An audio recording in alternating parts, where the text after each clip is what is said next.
SJC-11461, Commonwealth v. Edgar L. Selavka.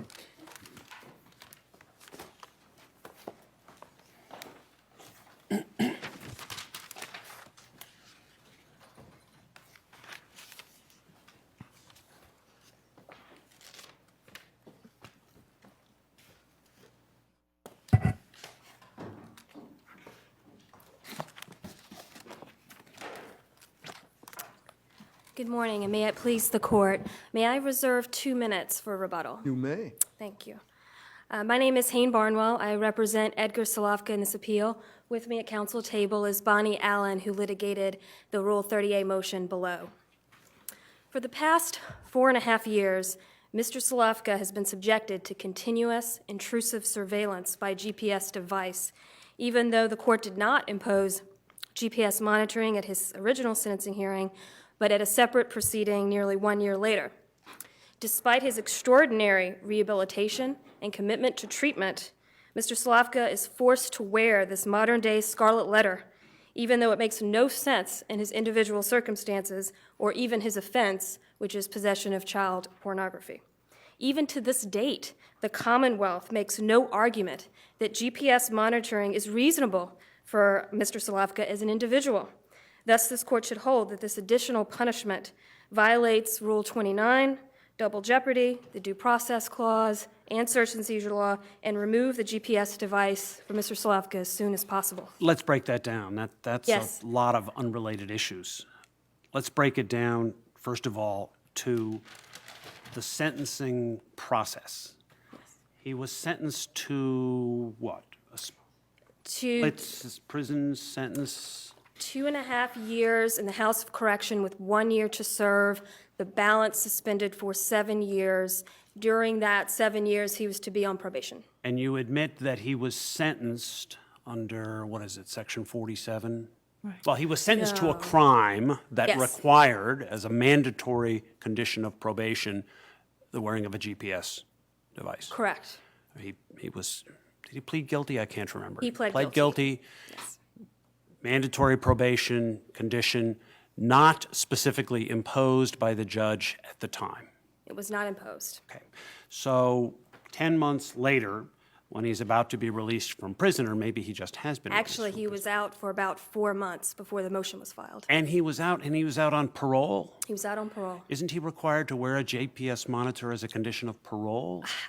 I also wondered about that, but his parole conditions, which are in the record, actually do not include a specific condition as of GPS. Well, did he wear a GPS or not? No, he did not. Okay. So that's actually a violation of some other provision somewhere which requires parolees to wear a GPS in these circumstances. I have to be frank with Your Honor, I did not research that specific issue, but All right, so he's that out. sounds right to me. He's out. He is He's out, out and the 4 Commonwealth months. moves essentially to correct the sentence. That's the name of the motion, I That believe. it yes. should be corrected to specifically include the mandatory condition of GPS. Okay? Correct. And that's done. That is done by Judge Carhart, yes. And there's no appeal. At the time, that there was an objection at the time, but there was no No appeal appeal. at that time. 3 years later, so he's been wearing the GPS for 3 years later. Now he moves to vacate that condition. Correct. All right. Why does it violate double jeopardy that a mandatory condition of a sentence that was imposed neglected to include this condition, which was then later added? Why is that double jeopardy violation? There are 2 answers to that. There's one under Rule 29 itself, which requires a bright-line rule that if there is to be any revision of the sentence, it must happen within 60 days of the imposition of the sentence. So that's a limitation on the judge. Yes, So the judge cannot change the sentence after 60 days. correct. Does it also work the other way? I mean, if you're looking at Rule 29, I take it, well, let's take the Pagan situation where you have CPSL added on and the court later says that's unconstitutional in certain circumstances. Stuck? I mean, Well, then that would be I guess my presumably- question is it's the general question, if either side is claiming an illegal sentence, is Rule 29 really implicated there? It is because Rule 30A can be filed at any time, and it's solely a defendant-specific motion. So only the defendant can open that proceeding up. The Commonwealth can file a Rule 29A motion to modify the sentence? The Commonwealth cannot file a motion. Okay, Commonwealth But- cannot file a motion there or under 30, so what's the Correct. Commonwealth's remedy to correct an It's- illegal sentence? It's a bit awkward, but I would have no problem with, say, what the prosecutor in Guzman did, which is why there's no double jeopardy issue there, which is they found out the day after sentence that, whoa, wait a minute, Section 47 actually mandates GPS. So they immediately called a hearing, and it is, in a sense, prompting File the a judge. motion to correct the sentence. It wasn't really, well, I don't know what their motion was called. I think it was more a request to have a proceeding about it. So basically trying to prompt the trial judge to use his or her sua sponte power and correct the sentence and impose GPS as under Section 47. And of course, in that case, the judge said, no, it makes no sense, and did a kind of So you're saying constitutional- that the Commonwealth, that neither the Commonwealth nor a judge can correct an illegal sentence after 60 days? Is that finality sets in? Correct, and this court found that in Aldoupolis, I hope I'm saying that correctly, that Rule 29 advances double jeopardy protection, so that there's a balance that is imposed. So there's the balance of the interest in finality, there's also the balance of the interest in law enforcement. And this court held that Rule 29, that 60 days, gives plenty of time for either the judge to correct the sentence or perhaps the prosecutor to prompt all of that in motion. Well, this is a mandatory condition of probation. Was it necessary for the judge to articulate all the conditions of probation at the time that probation was imposed? Yes, especially if it's part of the sentence. If it's a collateral There's a law. consequence. What's the legal basis for that the judge needs to articulate all of the various conditions in terms of the probation? Because this is not a special condition of probation that the parties have agreed to. This is a statutory condition of probation. It is statutory. If it's part of the sentence, the judge needs to announce that at the time of sentencing or within 60 days What afterwards. does that mean if it's part of the sentence? If it's a mandatory condition of probation, does this mean that the judge must explain all of the mandatory conditions of probation and the special conditions of probation in order for them to be part of the sentence? Under the law, yes, especially when it's this punitive. Okay, what law? So under Corey and Goodwin, especially if it's punitive in effect, which this court found GPS is, then it's part of the punishment, i.e. part of the sentence, and it must be announced at sentencing or within 60 days afterwards. And so If the statute says it's a mandatory condition, therefore, well, this court has held that Rule 29 is so bright line that even if the parties agree to waive the deadline, let's say the defendant finds an illegality in his sentence. What about under Rule 29, 211.3? What about 211.3? I would submit that, although of course the Commonwealth did not use 211.3, I understand that. if, again, going back to Guzman, if they object within 60 days and then that prompts the hearing within 60 days, I think that they have preserved their rights and can appeal that through a 211.3. I think that makes sense. so you agree this is an illegal sentence? Yes. Well, statutorily Violates the mandated. statute. It violates the statute, yes. Okay. Yes. And because 60 days have lapsed, there is sufficient finality such that any further imposition without a change of circumstances presumably would be double jeopardy. Well, and the reason why I say that is there's the actual notice issue and the constructive notice issue. The actual notice issue is this, that he wasn't advised, even his plea hearing, that GPS would be imposed.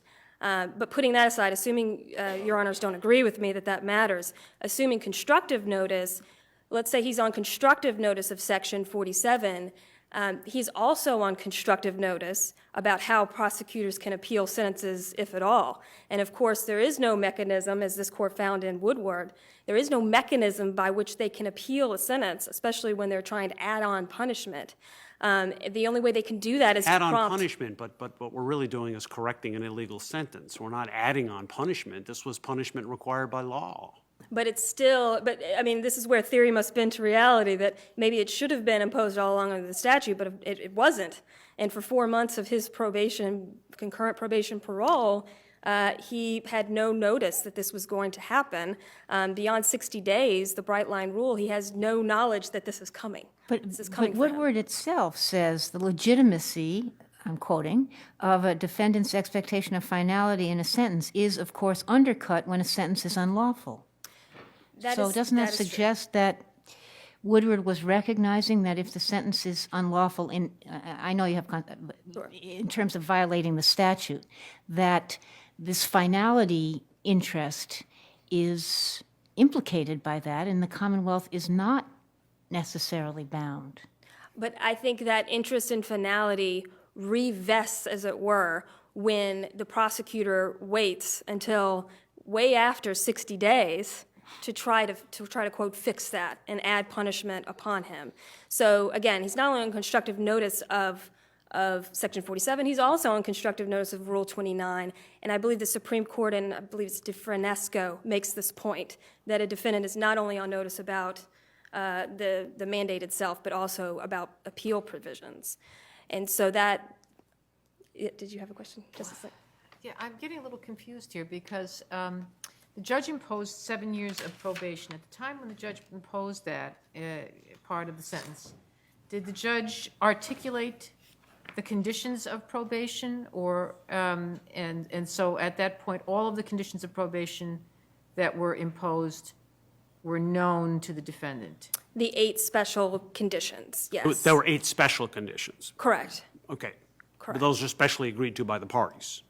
Yes, the defendant agreed to those conditions, those 8 special conditions. What about the general conditions of probation? And then the general, Statutory conditions. it says that the probation contract he signed, just says, I think the only one that may apply would be obey all federal, state laws, and court orders. But we do have Rule 56 of the Superior Court, which sets forth the general conditions of probation. Do those apply unless they're articulated? There are 6 of them under the Superior Court Rule 56. Almost never articulated, but I guess always included in that contract as general conditions that a probationer must sign. Correct. I believe one of those is DNA sample, which this court, or I believe the appeals court, has Actually, deemed a it's not. collateral consequence, No, not. it doesn't include that. It says, make reasonable efforts to provide adequate support for all persons dependent, make reasonable efforts to obtain and keep employment, notify the probation officer of any change in residence. Those are the kind of special conditions that are set forth in Superior Court Rule 56. Correct, but I Are those think- valid if not articulated? But I think because the judge signed the probation contract, it is telling Mr. Selavka that the court has ordered these as well, and he understands that these are the conditions that he must abide by, and one of those, of course, is not listed, is GPS. If I may move on briefly to due process, I know I'm running out of time. Now, you reserved 2 minutes, right? And yes. you've got 20 seconds. Okay, thank you. I just really wanted to emphasize about Mr. Selavka himself, how it's unreasonable as applied to him. There's no identifiable child victim in the community that he could harm. There's no demonstrable risk that he poses that he will harm a child. This is a non-contact offense. And the judge at sentencing noted his extraordinary rehabilitation and his acceptance of responsibility in this matter. Thank Thank you. you, counsel.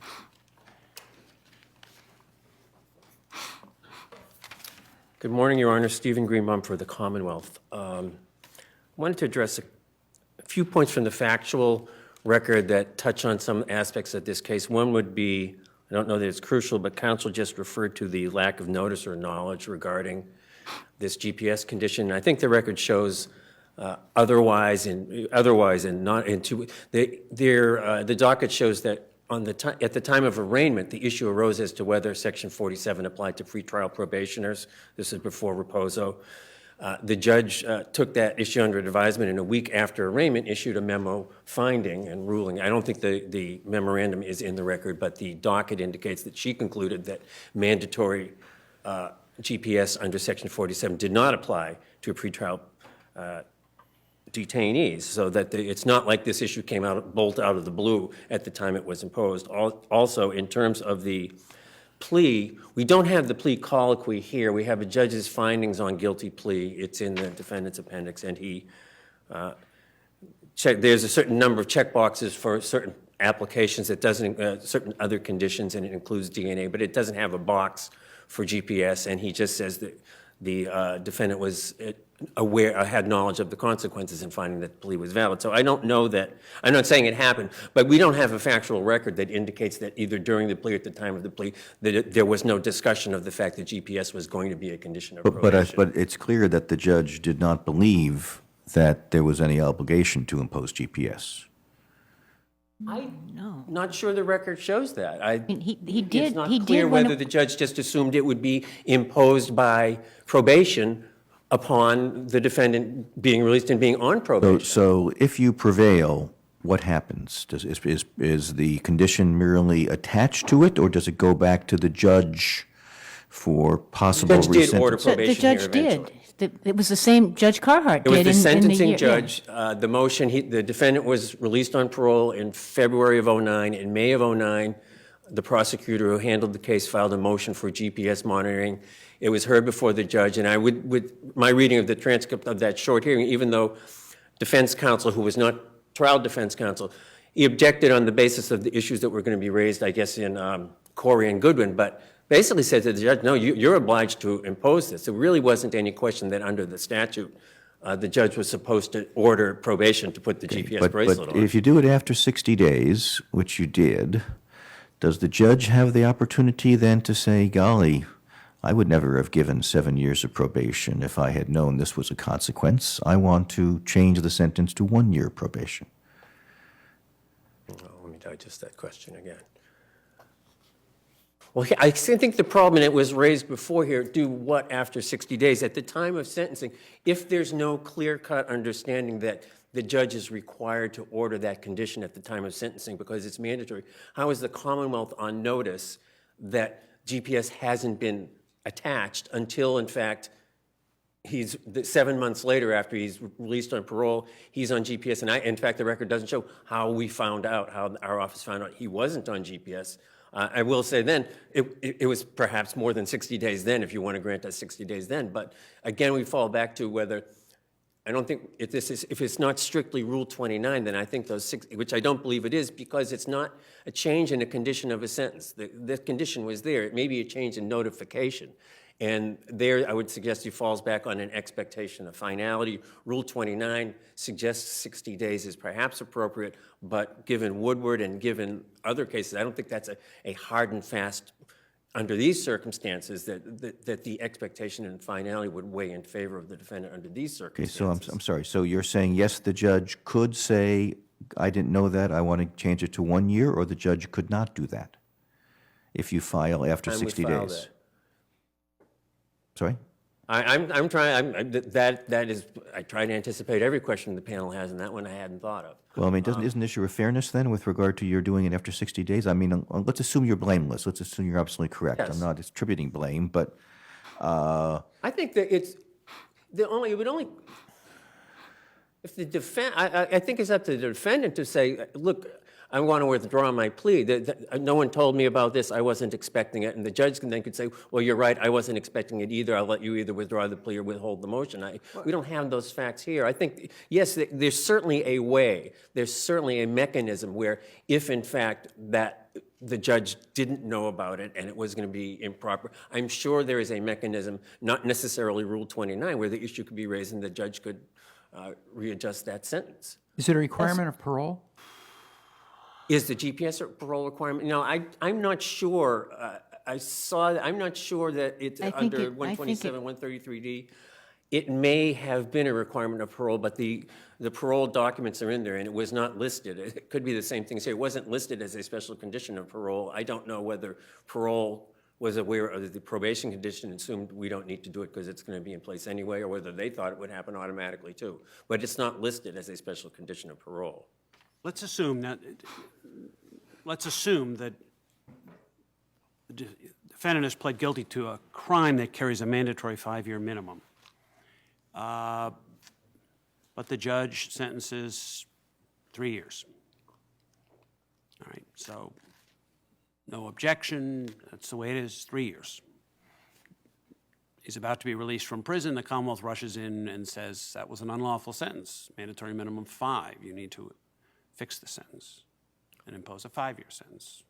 Different than this case? Yes, different, without committing the Commonwealth to any position. I think in those circumstances, would perhaps be a serious, legitimate expectation of finality for someone who'd been in for 3 years and all along had had no notice that it was going to be any different. I've tried to come up with analogs to this situation. There just aren't many. Or perhaps the closest I could come is someone whose judge announces a sentence of 4 to 5 years, and the defendant is put in the House of Correction without any recommendation instead of prison, and then someone finds out later on, and the judge says, "Oh, wait a minute, that's wrong. This is a 4 to 5 year sentence. By law, it's supposed to be in prison. I'm changing that."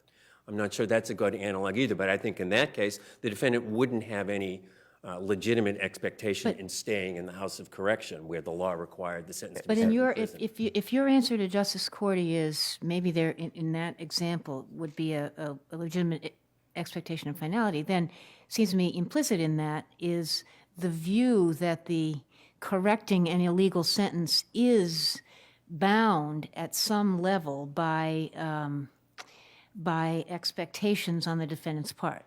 Correct. So in this case, should there be a hearing on that? Well, I was going to get, yes, there's nothing in this, well, perhaps, there's nothing in this record that indicates the defendant, no affidavits or anything where again, this matter of notion of knowledge, where we have a sense that the defendant, this came as a surprise to the defendant, that he did not know that GPS monitoring was going to be part of his sentence. If I can go back, as long as we've segued into a hearing, another aspect that I think that the court doesn't have enough in the record about now, and I think looking at the cases discussing the constitutional issues, the due process, and the Fourth Amendment issues, is exactly what is the level of intrusiveness that this, what everybody's calling a modern-day scarlet letter, has. This record does not have any specific information about the nature of the GPS bracelet, cell phones, whatever. There's very little record on that. The record in Commonwealth versus Corey had a lot of stuff that we've all seen about the Well, yeah, intrusiveness. but again, that's 2000. 9. I know, I've gone online. In 2012, the court system had a new contract for a new GPS provider. I don't know if the devices have changed. I don't know which devices are being used now or being used by the defendant here. But again, I think that issue, in this case, we don't have that on record in terms of what now, how intrusive it is. And that seems to be a factor in this court's determination of the other issues unconstitutionally. And I think that would be perhaps another matter that an evidentiary hearing with some good hard evidence for the court to look at. And the other aspect being, what does GPS monitoring do?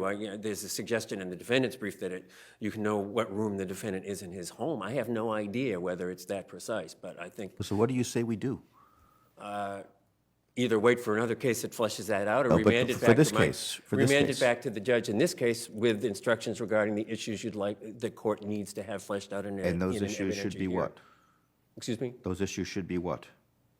So if we say send it back to the judge, we can't send it back to the same judge, and she's now in the appeals court, but we'll send it back to another judge. No, the judge who considered the motion, Judge Roop, is still in the trial court. Oh, it was Judge Rupert did the motion? Judge Roop did the motion to Not vacate. Judge Carhart? Judge Carhart imposed the condition. Okay, He was the trial okay. judge. So it we could send it go back to Judge Roop, and what do we tell her? That in order to determine the due process and Fourth Amendment issues, the search and seizure issue wasn't raised in the motion to vacate here, but it's a live issue now, is court needs to make findings and develop evidence on the physical nature of the GPS bracelet and what's involved there, the information that's actually produced to whoever monitors GPS, how precise is the information they get on that. And in the related issue, well, I'm not sure, I mean, the defendant hasn't made that claim, but if in deciding the procedural issue, if this court feels that the element of whether the defendant had notice or knowledge about the condition, to have perhaps, if the defendant makes that claim, to conduct evidentiary hearings on that as to whether there was no, well, first of all, was there no knowledge of the defendant on the Section 47, and we could perhaps, all we need at this point is the plea colloquy to determine whether or not, even at the colloquy, if there was discussion of that, then that sort of closes that issue. But I don't know. We don't have the plea colloquy here. And do you agree that at least going forward, if it's to be imposed, it should always be announced? Otherwise, there's the risk that you're not going to know it's not Well, happening, yeah. and the defendant's not going to know it's supposed to happen?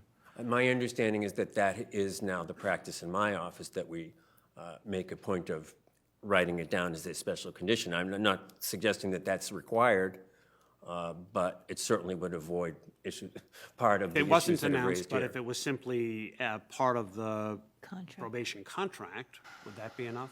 You know, I believe it is now. In the defendant's appendix, there was a few supplemental probation modifications, and in one of them, there is now a checkbox for, that has sex offender registration and GPS, so that, and that came about, I think, in 2009 or 2010. I can't tell you where it is in the defendant's appendix, But so if it's that's now not, there. if that's not checked, it's not going to help your office to know it's not been imposed. Right, but again, having that there would at least put it in everyone's mind as to whether it's there. And But why wouldn't you do something like, if you didn't hear the judge announce it, why wouldn't you say, Judge, could the record reflect that the GPS is a requirement?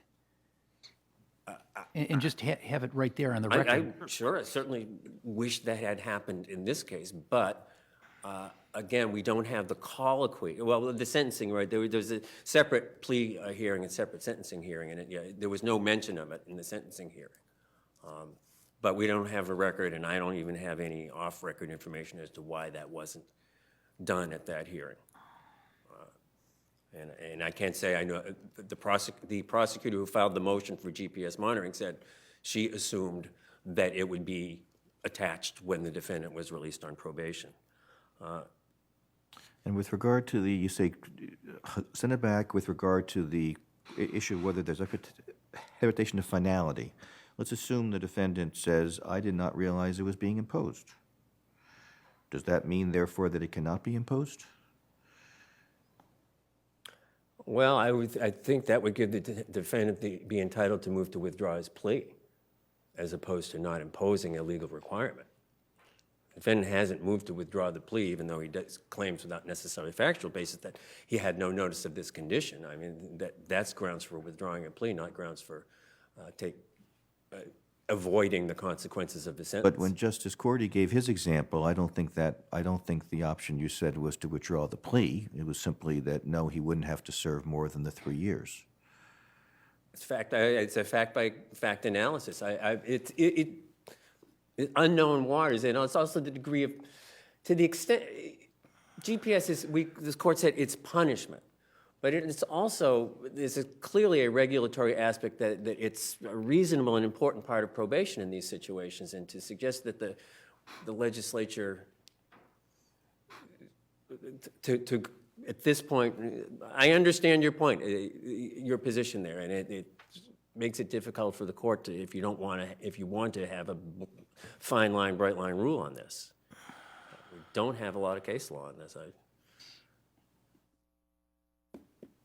And we haven't gotten very far into assuming something about the conditions of GPS in terms of the constitutionality and the other issues. I just would want to remind the court that I think that the burdens here are reasonably related to probation, not strict scrutiny, and that the statute is presumed valid, and really the burden is on the defendant to show that there's no reasonable relationship between GPS monitoring and the goals of probation, as opposed to the Commonwealth disproving those. But again, I'm not sure the court has enough factual information to decide some of these issues.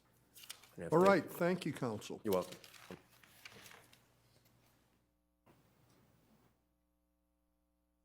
Thank you, Your Honors. Just 3 quick points. If the prosecutor's position is adopted, there's really nothing to stop prosecutors from waiting years until attaching GPS. This is a severe affirmative restraint, as this court has already held. It searches and seizes a person for the entirety of the probationary period. It is punitive. This, Let's say the prosecution had come back, literally, the week before your client was to be released from prison. So probation is about to kick in. Someone notices that for whatever reason, inadvertence, this hasn't been specifically incorporated into the probation contract. So what about then? Because it's beyond 60 days, the trial court loses jurisdiction, and this court has said that's a bright line. There is no jurisdiction, and that's really a way to easily dispose of this, is that there is plenty of law that this court can go on, that there is no jurisdiction. They can't go back into the trial court. There's nothing to go back to the trial court on. The second point is, it's also just not asking too much for the trial court and Commonwealth to revise within 60 days, follow that bright line. The Commonwealth was able to do that in Guzman. That's why there's no Rule 29 issue or double jeopardy issue there. And the trial court considered it promptly.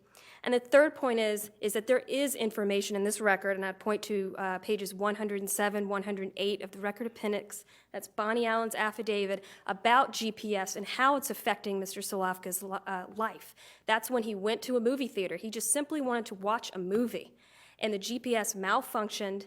It didn't tell him that the signal was lost. He got 2 messages on his voicemail afterwards. He thought the issue was resolved after calling the electronic company. Knock, knock, the police show up and arrest him, and he's in jail for 4 days.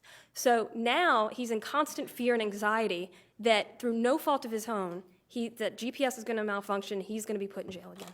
Thank you, Your Honors. Thank you.